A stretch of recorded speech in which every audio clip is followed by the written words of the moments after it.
Poursuivons avec les différents rapports pour la gestion de votre facturation. Tout d'abord, ProCardex vous permet de générer des états de compte. Évidemment, pour qu'une facture fasse partie des états de compte, il faut qu'elle soit fermée. À partir du ruban Facture, section Rapport, cliquez sur l'icône État de compte.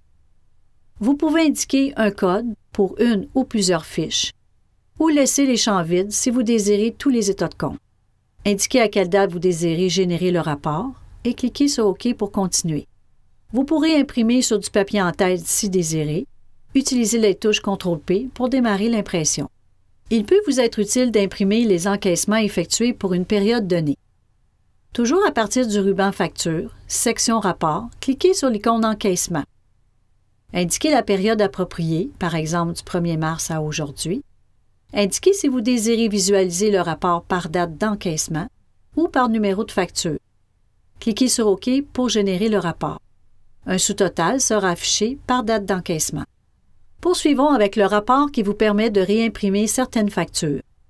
Accédez au ruban Facture, section Rapport, cliquez sur l'icône Rapport et sélectionnez l'option Facture. Indiquez le numéro de référence des factures à réimprimer ou laissez les champs vides si vous désirez toutes les factures selon la période indiquée. Indiquez la période appropriée. Indiquez si vous désirez inclure les factures non fermées et si vous désirez imprimer seulement les factures créées à partir de votre entité. Cliquez sur OK et visualisez chaque facture. Utilisez les outils de déplacement pour passer d'une facture à l'autre. Imprimez à l'aide des touches CTRL-P. ProCardex peut générer un rapport dont le numéro de minute a été ajouté sur la facture. Accédez au ruban Facture, section Rapport, cliquez sur l'icône Rapport et sélectionnez l'option Minute facturée. Indiquez la période appropriée. Indiquez la séquence des numéros de facture ou la séquence des numéros de minute si nécessaire. Vous pourriez aussi générer le rapport selon une nature en particulier. Cliquez sur OK pour générer le rapport.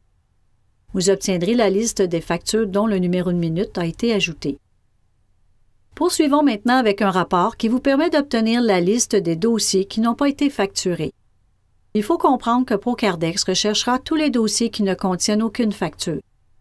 Donc, pour que le rapport reflète la réalité, vous devez toujours identifier un numéro de dossier à vos factures. Par exemple, si une facture est créée à partir d'une fiche, vous devez vous-même ajouter le numéro ou glisser le dossier dans le champ correspondant. Maintenant, pour générer le rapport, accédez au ruban Facture, section Rapport, cliquez sur l'icône Rapport et sélectionnez l'option Dossier non facturé. Indiquez la période appropriée, par exemple depuis le début de l'année. Vous pourriez ajouter une séquence de dossiers si nécessaire. Indiquez si vous désirez inclure uniquement les dossiers fermés et si vous désirez imprimer seulement les factures créées à partir de votre entité. Cliquez sur OK pour générer le rapport. Vous visualiserez maintenant la liste des dossiers non facturés. Pour terminer les rapports qui sont disponibles pour la gestion de votre facturation, voyons comment consulter le rapport cumulatif de vos revenus par catégorie de produits. Accédez au ruban Comptabilité. Sous la section Autres, cliquez sur l'icône Rapport financier et sélectionnez l'option État des résultats pour les factures. La période de l'année courante est indiquée par défaut. Modifiez celle-ci si nécessaire. Cochez l'option Inclure les factures non fermées si désiré. Et si vous désirez seulement les données de votre entité, cliquez sur OK pour générer le rapport. ProCardex affiche le sous-total des revenus avant taxes par catégorie de produits, ainsi que le grand total de vos revenus. Voici ce qui conclut notre deuxième thème pour la facturation. Je vous invite à poursuivre votre formation avec le troisième thème qui traitera de la comptabilité générale.